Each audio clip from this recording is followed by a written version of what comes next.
বাহ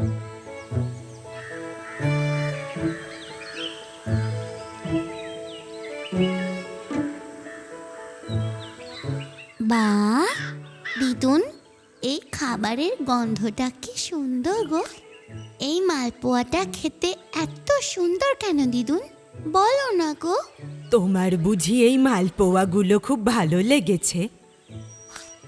এটা খেতে ভীষণ সুন্দর, আমার প্রচন্ড ভালো লেগেছে। দিদুন, এই মালপোয়াগুলো কিভাবে বানায়? এটা কলে ভাঙানো আটা আর সুজির মধ্যে গুড় তিল সব মেশাতে হয়। এতে নারকেল বাটা আর এলাচও দিতে হয়, আর সবকিছু মিশিয়ে তেলে ভাজতে হয়। শুনতে দারুণ লাগলো দিদুন। দিদুন, আমার মালপোয়াটা কাকে নিয়ে চলে গেল? আরে ওহো,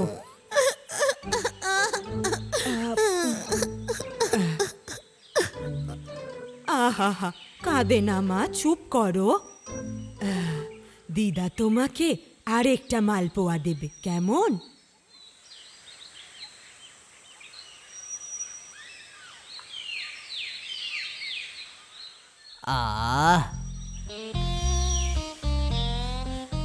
এই খাবারের গন্ধটা তো হেভি বেরোচ্ছে, কিন্তু এই গন্ধটা আসছে কোত্থেকে? আরে বাবা, এটা তো মালপোয়ার গন্ধ। মনে হচ্ছে খাঁটি ঘিয়ে তৈরি, আমার দারুণ লাগছে।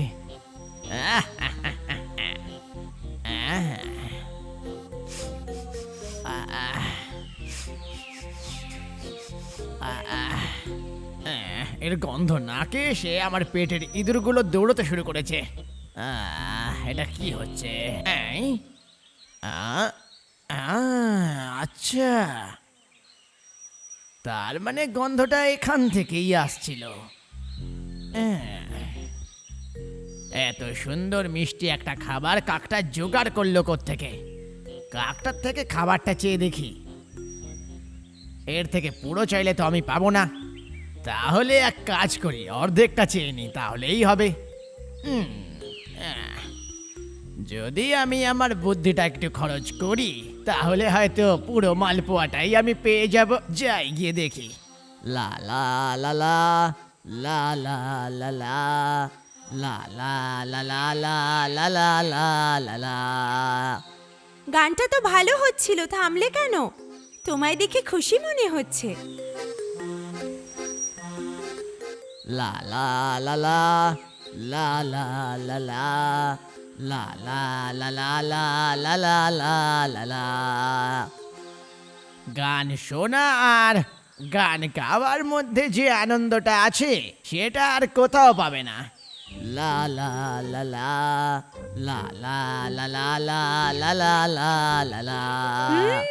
এটা তুমি ঠিকই বলেছো। আসলে এরকম কিছু নয়, আসল ব্যাপারটা হচ্ছে এখানে সবাই বলে তোমার গানের গলা নাকি আমার থেকেও ভালো। কে ঠিক বললাম না? একদমই তাই। আমার সাথে গানের প্রতিযোগিতায় কোকিলও হার মেনে যাবে। তাহলে একটা ভালো সুন্দর গান শুনিয়ে দাও না আমাকে। ফুলকো লুচি গরম গরম, ময়ম দিলে হয় নরম নরম। আচ্ছা, তাহলে এটাই গান ছিল। এই গানে তো টেম্পোই নেই, নেই মানে একদমই নেই। ফুলকো লুচি গরম গরম, ময়ম দিলে হয় নরম নরম। গান এইভাবে হয় না, একটু ভালো করে সুরে গাও। ফুলকো লুচি। আমি তোমাকে আগেই বলেছিলাম তুমি খুব সুন্দর গান করো। তোমার গান শুনে আমার মন ভরে গেছে।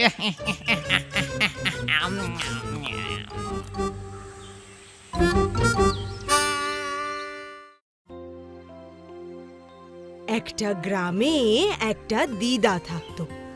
সেই দিদা তার ঘর, তার উঠোন সব সময় পরিষ্কার রাখতে ভালোবাসতো। উনি নিজের উঠোনের চারপাশে নানা রকমের ফুল গাছ লাগাতো আর সেগুলোর খুব যত্ন করত।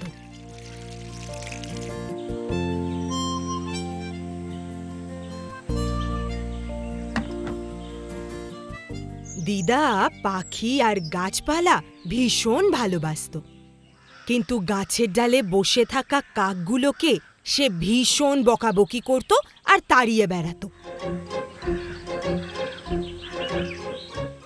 ধুর, এই কাকগুলো জ্বালিয়ে পুড়িয়ে খায় একদম। কাকগুলোকে যখনই দেখি একেবারে বিরক্ত লেগে যায়। ধুর, যা বলছে মাথা খারাপ করে দেয় একদম।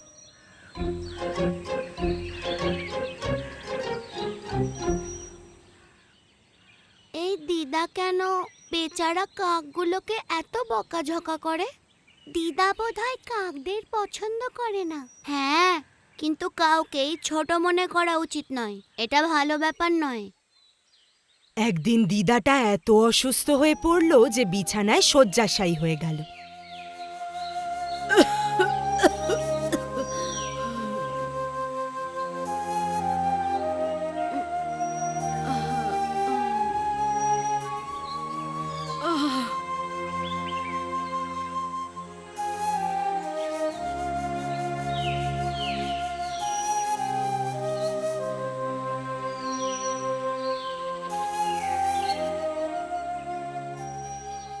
দিদা যখন বাইরের দিকে তাকালো তখন দেখতে পেল যে তার উঠোনটায় এক্কেবারে নোংরা ভরে আছে। তখন সে খুব চিন্তায় পড়ে গেল। হায় ঈশ্বর, আমার ঘর আর উঠোনটা কিভাবে নোংরা হয়ে আছে, এখন কি করি? হে ঈশ্বর, আগে আমি সুস্থ হয়ে উঠি, তারপর সব পরিষ্কার করব। আমাকে সাহায্য করারও তো কেউই নেই।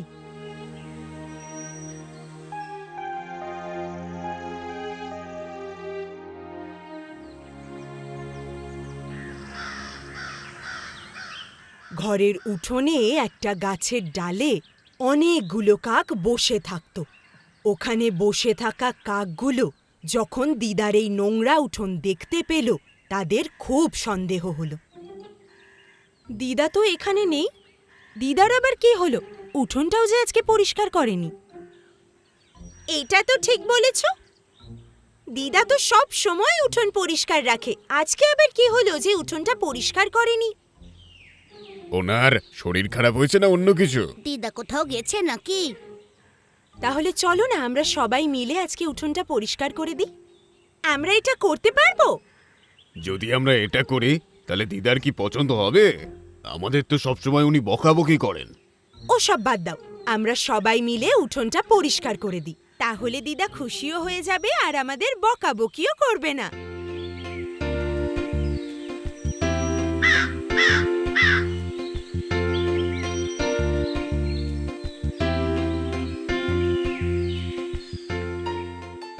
ওরা যেগুলো করছে ওগুলো কি যথেষ্ট নয়? দিদার বকাঝকা শুনে আমরা পরিষ্কার করি আর তাতেই আমরা খুশি হই, কিন্তু ওরা কি করছে? ওরা কি ঠিক কাজ করছে? যে কোনো ব্যাপারে দিদা যে ওদের বকাঝকা করেন, এই বকাঝকা কি ওদের পছন্দ নাকি? চলো জিজ্ঞেস করে আসি। ঠিক আছে, চলো গিয়ে দেখি। কাক দিদা যখন জানালা থেকে দেখলো যে ওই কাকগুলো উঠোন পরিষ্কার করছে, সে তখন ভাবতে লাগলো যে এই কাকগুলোকেই সে কত বকাবকি করেছে। হায় ভগবান, এই কাকগুলোকে আমি রোজ কিভাবে কথা শোনাই আর তাড়িয়ে বেড়াই। এত বাজে কথা বলার পরেও ওরা আমার উঠোনটা কি সুন্দর পরিষ্কার করে দিচ্ছে।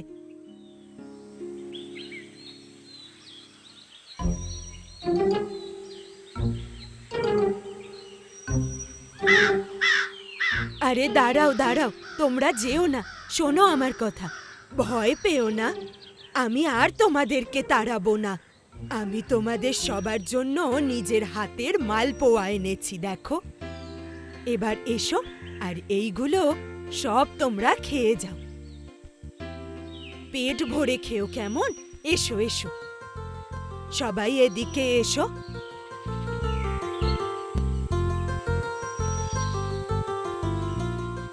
দিদা তখন সবার জন্য ঘিয়ে ভাজা মালপোয়া নিয়ে এলো, আর কাকগুলো খুশি হয়ে সেই মালপোয়া খেতে লাগলো। আর তারপর থেকে কাকগুলোর সঙ্গে দিদার খুব ভালো বন্ধুত্ব হয়ে গেল। আর তখন থেকেই দিদা ওদের জন্য খাবার বানাতো, আর ওরা খুব মজা করে খেত।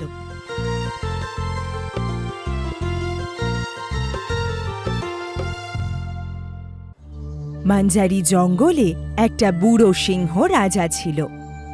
একদিন সে তার গুহার সামনে বরগদ গাছের নিচে বসে আরাম করছিল। তখনই তেন্দুয়া মন্ত্রী তার কাছে এলো। মহারাজ, আজ আমি আপনার জন্য পুরো জঙ্গল ঘুরে এলাম, একটা হরিণ পেয়েছি। আহা, তা কোথায় আছে সেই হরিণ? ওকে নিয়ে এসো, আমি খুব ক্ষুধার্ত। যথাজ্ঞা মহারাজ। মহারাজ, আমার এরকম মনে হচ্ছে আপনার শরীরটা যেন ধীরে ধীরে কেমন দুর্বল হয়ে যাচ্ছে। হ্যাঁ মন্ত্রী, আজ সারা দিন আমি এটাই ভাবছিলাম। আমি বুড়ো হয়ে যাচ্ছি। আমি যৌবন ফিরে পেতে চাই মন্ত্রী। মহারাজ, চিন্তা করবেন না, আমার কাছে এমন একজন বৈদ্য আছে যে আপনার এই সমস্যার সমাধান করে দেবে। আপনার যৌবন ফিরিয়ে আনার জন্য সে আপনাকে সাহায্য করবে। আমি তাকে আমার সাথে নিয়ে আসছি। ওহো, সত্যি বলছো? তুমি ওকে তাড়াতাড়ি নিয়ে এসো, আমার তো আর একদম ধৈর্য মানছে না। ঠিক আছে, তাকে আমি এক্ষুনি নিয়ে আসছি মহারাজ।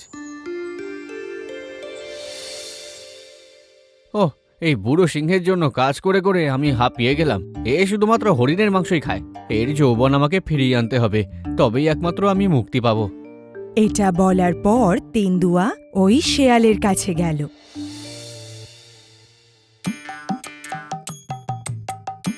আরে ও গাধা, আমার জন্য পাতা নিয়ে এসো। আরে বৈদ্য, আমি গাধা নই, আমি ভাল্লুক।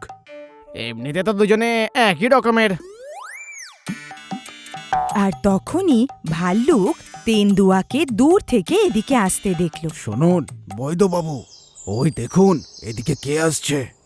আরে কি বলছো? ও কি সত্যি বাঘমন্ত্রী আসছে? আমাদের রাজ্যের মন্ত্রী মশাইয়ের এখানে আসার দরকারটা কি ছিল? নমস্কার বৈদ্যমশাই, কি আর বলি এখন আপনাকে, আমি খুবই সমস্যায় পড়েছি। আচ্ছা, কি হয়েছে? এখন আপনি তো জানেনই সিংহ মহারাজের বয়স হয়ে গেছে। হ্যাঁ, আমি জানি। বৈদ্যবাবু, এই পাতাগুলো এখন কি করব? ওটাকে পিষে নিজের মুখে লাগাও। আরে যাও যাও, দূরে যাও গাধা। বৈদ্যমশাই, সিংহ মহারাজ খুবই একগুঁয়ে। উনি তো শুধু হরিণেরই মাংস খান, আর আমি হরিণ খুঁজে খুঁজে এবার হাঁপিয়ে উঠেছি। আরে এটা কি হলো? আরে এতে আমি ঠিক কি করতে পারি? আরে হ্যাঁ, বৈদ্যমশাই, আমি তো আপনার কাছে এসেছি শুধুমাত্র যাতে আপনি মহারাজের যৌবন ধরে রাখার জন্য কোনো ওষুধ দিতে পারেন। আরে বাপরে, এই চাল তো আমার জীবন দুর্বিষহ করে তুলে দেবে। আরে না না, সেরকম তো নয়। আমি কি আর পালিয়ে যাচ্ছি মহারাজের থেকে? আমি তো শুধু একটু হাঁপিয়ে উঠেছি ওনার কাছে কাজ করে করে। আপনার আমাকে বাঁচানো উচিত বৈদ্যমশাই। তেন্দুয়ার কথা শোনার পর শেয়ালটা তখন নিজের স্বার্থের জন্য একটা চাল চালল। আচ্ছা, তুমি শান্তি করে যাও, আমি গিয়ে ওই রাজা মশাইকে জোয়ান বানিয়ে দিচ্ছি। এটুকু হবে তো? হ্যাঁ, ধন্যবাদ বৈদ্যমশাই। বৈদ্যবাবু, আমার খুব জ্বালা করছে। হ্যাঁ, আরে এটা কি করলে? তুমি ওই পাতাগুলোকে বেটে নিজের মুখে মেখে নিলে? হ্যাঁ, আপনিই তো বললেন। হে ভগবান, চলো চলো, জলদি চলো, আমাদের মহারাজের সঙ্গে দেখা করতে হবে। মন্ত্রী আর সিংহ রাজা ওই শেয়ালের জন্য অনেকক্ষণ ধরে অপেক্ষা করছিল। মন্ত্রী, বৈদ্য কোথায় আছে? একটু অপেক্ষা করুন মহারাজ, বৈদ্যমশাই এক্ষুনি ওষুধ নিয়ে আসছেন হয়তো।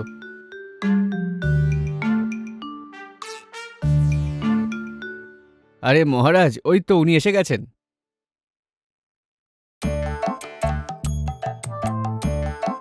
নমস্কার রাজা মশাই। নমস্কার। এই প্রাণীটাকে? মহারাজা, আসলে উনি আমার সহায়ক একজন, একটা গাধা। ভাল্লুক? হ্যাঁ, ভাল্লুক। ভয়ঙ্কর। একটু ভয়ঙ্কর বটে, তবে খুবই পরিশ্রমী। যদি ওকে মধু দিই তাহলে খেয়ে নেয়, কিন্তু এমনিতে সাহায্য করে। হ্যাঁ, এবার লম্বা করে একটা শ্বাস নিন দেখি। ভালো করে ভেবে বলুন তো যে আপনার কোথাও পড়ে গেছিলেন, কোথাও চোট লেগেছে বা কিছু হয়েছে? হ্যাঁ, না তো।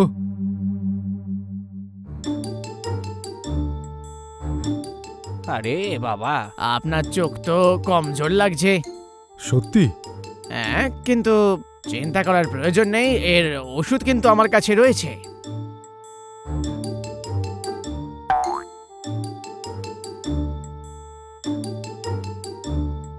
এটা হাতির মাংস দিয়ে তৈরি করা। এটাকে সকালে, বিকেলে আর রাতে নেবেন।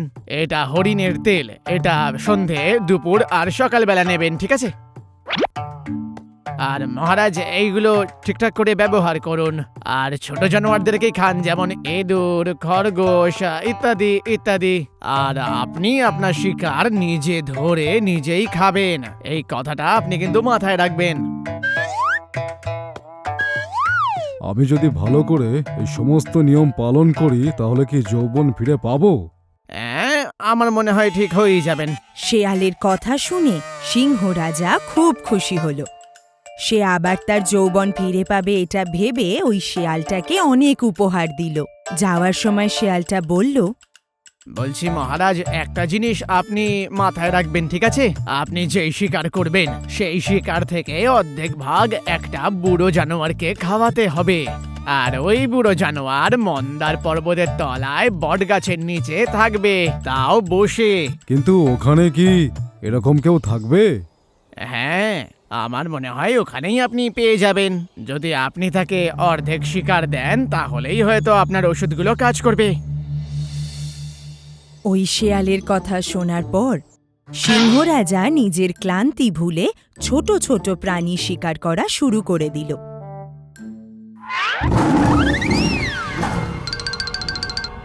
পাহাড়ের উপরে ওই বরগদ গাছের দিকে রাজামশাই চলতে থাকলো। ওখানে সে একজন ক্লান্ত বৃদ্ধ শিয়ালকে দেখতে পেল। ও, আমার কপাল ভালো, একটা বুড়ো শিয়ালকে দেখা যাচ্ছে।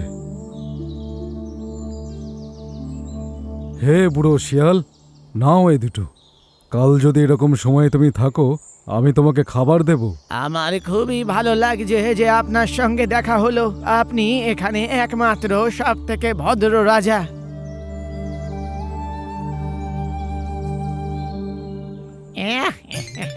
মূর্খ রাজা, যদি প্রতিদিন এমনই চলে তাহলে আমার জন্য তো ভালোই। এসব ভাবতে ভাবতে সিংহ রাজা খুশি হয়ে ফেরত যেতে থাকলো। আর এটাই তার অভ্যেসে পরিণত হলো।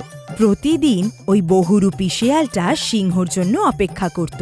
প্রতিদিন সিংহের এই ব্যবহারের জন্য ছোট ছোট প্রাণীরা ভয় পেতে শুরু করে দিল। আর এভাবেই একদিন, এখন আমরা কি করব? এরকম চলতে থাকলে তো আমাদের বংশ শেষ হয়ে যাবে। আমাদের উপায় খুঁজে বার করতে হবে। কি করব আমরা? যদি আমরা এই জঙ্গল ছেড়ে শহরে যাই তাহলে মানুষ আমাদের খাবে, আর এখানে থাকলে সিংহ আমাদের খেয়ে নেবে। ঠিকই বলেছো, জঙ্গলে অনেক পাহারাদার আছে, আমরা কোথাও যেতে পারবো না। আমরা কি এভাবে মরার জন্যই জন্ম নিয়েছি? আর তাছাড়া আমরা কি বা করতে পারি?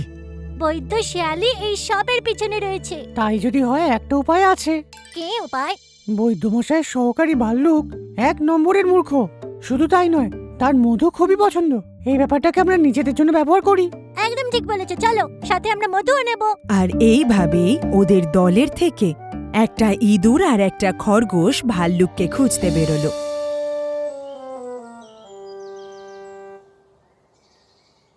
ও ভাল্লুক ভাই, তোমরা কারা? আমি তোমাদের চিনি না। আমরা তো তোমার সাথে দেখা করতে এসেছি। আমার সঙ্গে? কিন্তু কেন? তুমি তো এই জঙ্গলের রাজা, তাই আমরা তোমাকে একটা উপহার দিতে চাই। উপহার? কি রকম উপহার?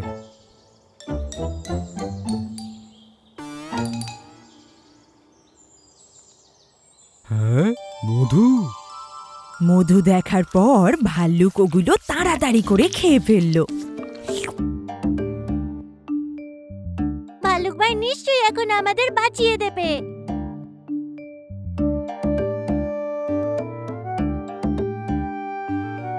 ওহো, তাহলে এই ব্যাপার বলছো? যদি আমাদের সাহায্য করো তাহলে আমরা তোমার জন্য আরো মিষ্টি হ্যাঁ আনবো। হ্যাঁ, তাহলে তো আমি তোমাদের অবশ্যই সাহায্য করব।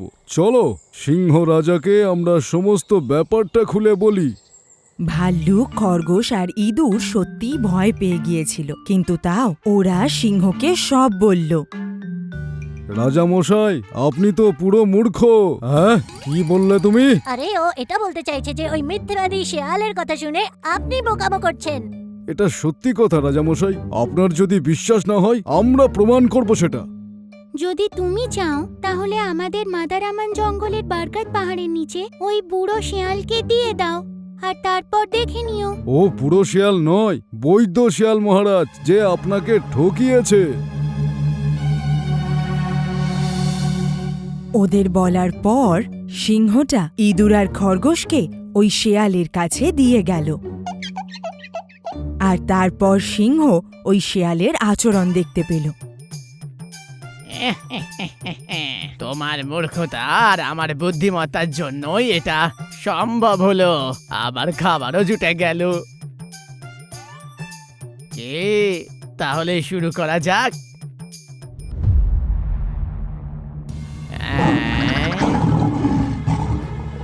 এই শোনো, তুমি তুমি তুমি এই জঙ্গলের রাজার সঙ্গে প্রতারণা করেছো।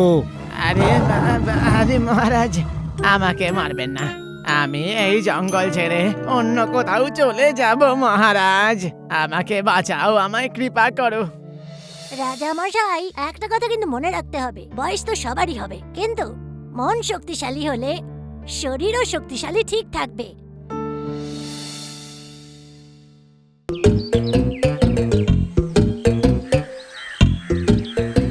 এখানেই তো ভাল্লুক দাদার সব মধুগুলো রাখা আছে। আজকে আমি সব চুরি করে নেব। ওহ, কিন্তু ওই ভাল্লুকটা তো এখানেই আছে। যাই হোক, সব কিছু একবার ঠিক করে দেখে নি। আজকে প্রচুর মধু পেয়েছি। হা হা হা হা হা হা। বাকি গুছিয়ে রাখি, পরে কাজে লাগবে। আমার এই মধুর গুপ্তধন কেউ জানে না। হা হা হা হা হা হা হা হা হা। ও, যাই দক্ষিণী পাহাড়ে জঙ্গলি নদীতে ডুব দিয়ে গেছি, তারপর শান্তিতে শোবো।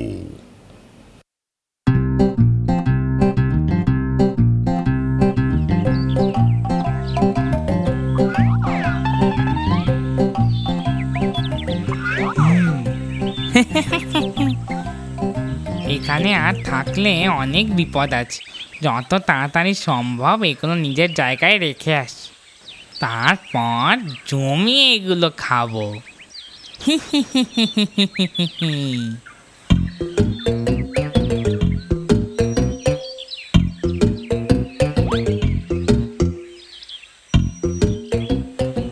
যাই হোক, আজকের দিনটা বেশ গেল।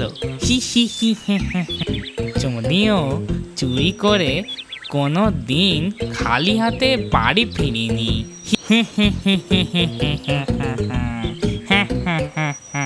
বাপরে, খাবার জমিয়ে রাখাটা বড় ব্যাপার না, ওটা বোকার কাজ। চুরি করে খাওয়াটাই বুদ্ধিমানের কাজ। বাপরে, এ তো ভারী মজার ব্যাপার। কত সহজে শিয়াল দাদা ভালুক দাদার সব মধু চুরি করে নিল। শিয়াল দাদা তো খুব চালাক। আমি তো শিয়াল দাদার খুব বড় ভক্ত হয়েছি। চুরি সত্যি একটা শিল্প, আর শিয়াল দাদা তার এক বড় ওস্তাদ। আমিও সেই শিল্পটা শিখবো। জিজ্ঞেস করে দেখি শিয়াল দাদা আমাকে শিষ্য বানাবে নাকি। গিয়ে একবার দেখি, হারানোর তো কিছু নেই। দাদা, দাদা তুমি তো খুব মহান। হ্যাঁ, কি? তুই এক্ষুনি কি বললি? আমি একজন মহান লোক? আজ পর্যন্ত কেউ আমাকে এরম বলেনি। তোর এটা বলার পেছনে কোনো খারাপ উদ্দেশ্য আছে। আমার সাথে ছল করো না। দাদা, আমি মজা করে বলিনি, সত্যি আমার কোনো খারাপ উদ্দেশ্য ছিল না। ছোটোখাটো চুরি ডাকাতি করে বেঁচে থাকা আমাকে মহান বললেও কেউ বিশ্বাস করবে না। আচ্ছা শোন, কোনো গড়বড় করে আমাকে ফাঁসানোর ইচ্ছে থাকলে সেই ইচ্ছেটা নিজের কাছেই রাখ। হ্যাঁ, তাড়াতাড়ি বেরো এখান থেকে, ওটাই ভালো হবে। দাদা, তুমি আমায় খারাপ ভেবো না প্লিজ। আমি তোমার একজন ফ্যান, তুমি এই শিল্পের মহান। আমি সত্যি বলছি, আমি আমার বিল থেকে তোমায় চুরি করতে দেখেছি, তখন থেকেই আমি তোমার ফ্যান হয়ে গেছি। আরে, আমরা সব শিয়ালেরা বরাবরই বুদ্ধিমান। বংশগতভাবেই আমরা এরকম। বিশেষ করে আমি ওই বুদ্ধিশালীদের মধ্যে প্রমুখ, জানিস কি? তোমার কথা 100% সত্যি। তাহলে তাহলে আমাকে তোমার শিষ্য বানিয়ে নাও না দাদা, আমারও চুরি শেখার খুব ইচ্ছে। হ্যাঁ, তোর মতো একটা ছোট্ট ইঁদুরকে আমার শিষ্য বানাবো? এই জন্যই তুই আমার প্রশংসা করছিলিস, তাই না? তুই তো দারুণ করলি। দাদা, এরকম নয়, আমি সত্যি তোমার ফ্যান। তুমি আমায় শিষ্য বানিয়ে নাও না প্লিজ। আরে, এসব শেখার জন্য বুদ্ধি, শক্তি, স্বাস্থ্য আর শারীরিক ক্ষমতাও দরকার।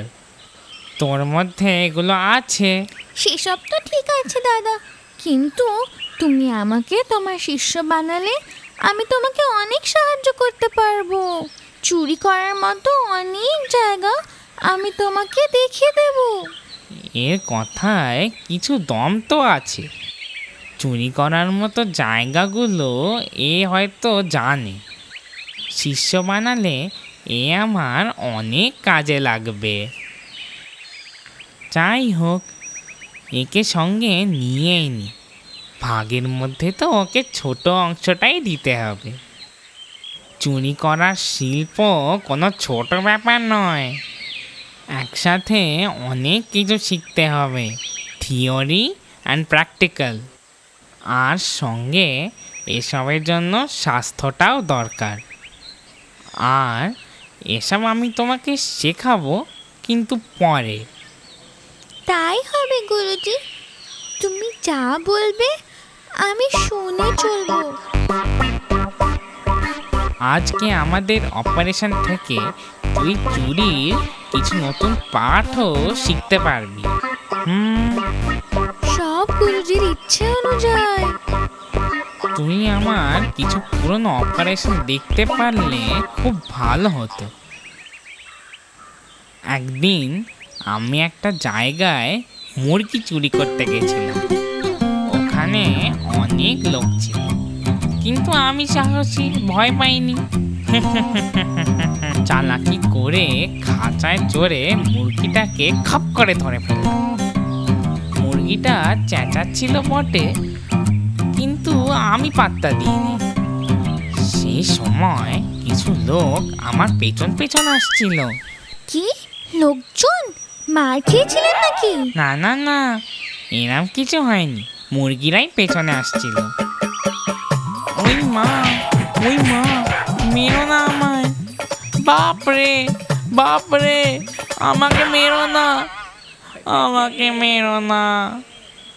ওটা একটা ভালো অপারেশন ছিল। গেছিলাম মুরগি ধরতে, কিন্তু পেলাম অনেক কিছু। কি পেয়েছিলি? মার?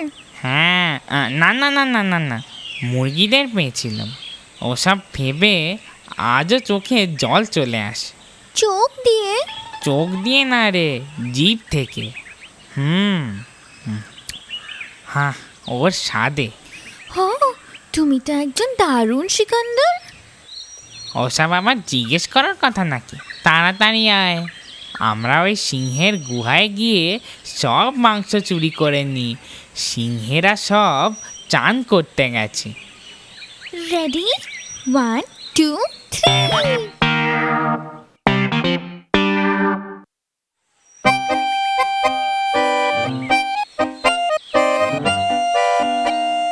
আজকের অপারেশনটা খুব সফল হয়েছে। তাজা মাংস চুরি করেছি যে আমরা, আজকে যেন একটা বড় ভোজ হয়ে গেল।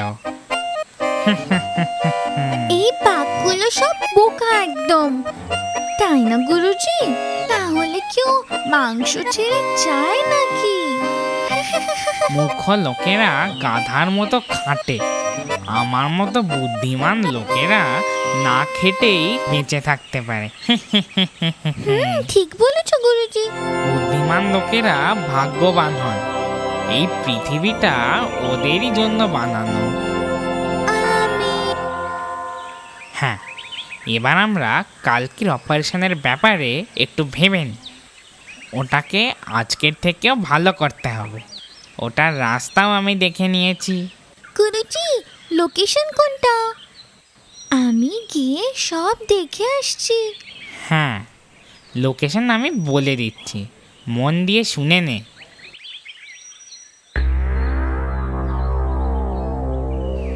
ওই চালাক শেয়ালের জন্যে বাঁচাই মুশকিল হয়ে গেছে। আমাদের গুহায় ঢুকে ও খাবার চুরি করে নিচ্ছে। যেভাবেই লুকিয়ে রাখো না কেন, ও ঠিক চুরি করে নেবে। ঠিক বলেছ, আমার এখান থেকেও অনেকবার চুরি করেছে। ওকে শিক্ষা না দিলে আমাদের বাঁচাই মুশকিল হয়ে যাবে। কিছুদিন আগে ও আমার লেজে গিঁট বেঁধে আমার সব ফল চুরি করে নিয়েছিল। আমি কিচ্ছু করতে পারিনি। আমাকেও ও খুব বিরক্ত করেছিল। চলো আমরা সবাই গিয়ে সিংহ রাজাকে অভিযোগ করি, উনি একটা উপায় বলতে পারবেন। রাজা মশাই, কোনোভাবে ওর চুরিটা বন্ধ করুন না, আমাদের আর কোনো রাস্তা নেই, আপনি কিছু করুন। হ্যাঁ, তোমাদের সমস্ত সমস্যা বুঝতে পেরেছি, কিন্তু ওই শেয়াল তোমাদের কথা অনুযায়ী বেশ চালাক আছে। ওকে চালাকি দিয়েই হারাতে হবে। আমরা এই ব্যাপারটা নিয়ে এবার ভাববো।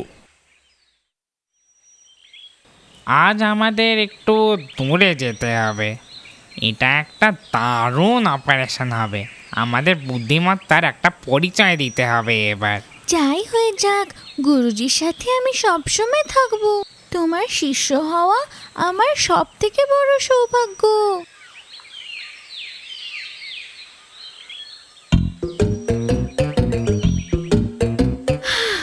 অনেকক্ষণ ধরে আমরা হাঁটছি গুরুজি, ঠিকানায় পৌঁছে গেছি নাকি? শিষ্য, এখন আরো পথ বাকি আছে। পায়ে খুব ব্যথা করছে গুরুজি।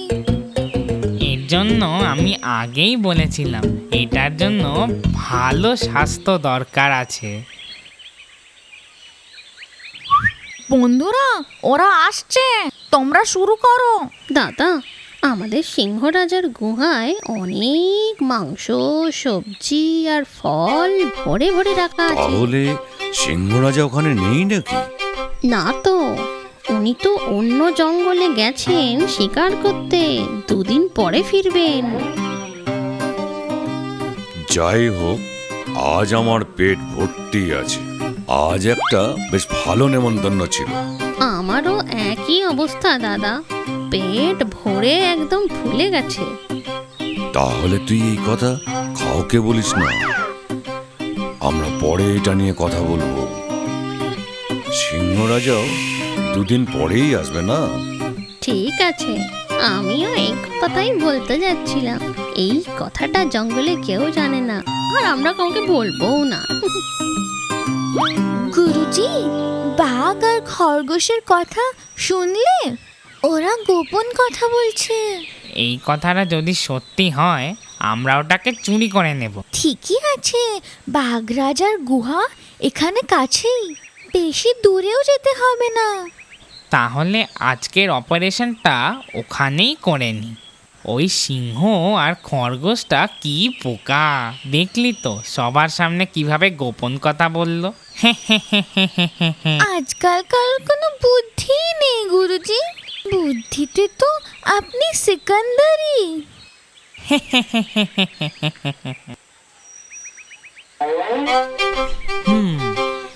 তুই বাইরে পাহারা দিস, আমি ভেতরে গিয়ে অপারেশনটাকে শুরু করি।